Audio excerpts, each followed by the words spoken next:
দেখো, যুবসাথী প্রকল্পে আমি কিন্তু টাকা পেয়ে গেছি। দেখো, আমি আমার রেজিস্টার মোবাইল নাম্বার দিয়ে ওটিপি ভেরিফিকেশন করে যখন সাবমিট করেছি, আমার কিন্তু নো রেকর্ড দেখাচ্ছে। দেখুন, জুম করে দেখাচ্ছি। দেখো, জুম করে দেখাচ্ছি, নো রেকর্ড দেখাচ্ছে। অনেকে এখানে অনেক কথা বলেছে যে এখানে নাকি অ্যাকাউন্ট শো না করলে তার টাকা ঢুকবে না। তো আমার কেন নো রেকর্ড দেখাচ্ছে? এটা আসল কারণ হলো, টাকা এক একজনের এক এক রকমভাবে ঢুকেছে। কারো এনএফটি হয়ে ঢুকেছে, কারো ট্রেজারি থেকে ঢুকেছে।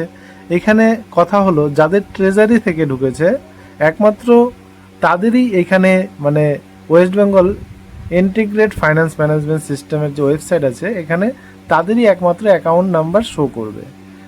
আর যাদের এনএফটি হয়ে বা এমনি নর্মালি অ্যাকাউন্টে টাকাটি ঢুকেছে, তাদের এখানে নো রেকর্ডই দেখাবে। এতে ভয়ের কিছু নেই। একটাই কথা বলবো, এখানে ভয়ের কিছু নেই। তোমরা যেরকম টাকা পেয়েছো সেরকমই মাসের মাস টাকা পেয়ে যাবে। এটাতে ঘাবড়ানোর কিছু নেই। আর যারা অফলাইন আবেদন করেছো তাদের এন্ট্রি হয়ে গেলে অবশ্যই তোমরাও টাকা পেয়ে যাবে। আর যারা অনলাইন আবেদন করেছিলে তোমাদের বেশিরভাগই টাকা ঢুকে গেছে। আর কিছু কিছু এখনও যাদের কিছু ব্যাংকের সমস্যা চলছিল, যাদের অ্যাকাউন্ট জিরো দিয়ে শুরু, এরকম কিছু অ্যাকাউন্ট দেখা গেছে যাদের এখনও মানে টাকা ঢুকেনি। তো এগুলোর সমস্যার সমাধান খুব শিগগিরই হয়ে যাবে।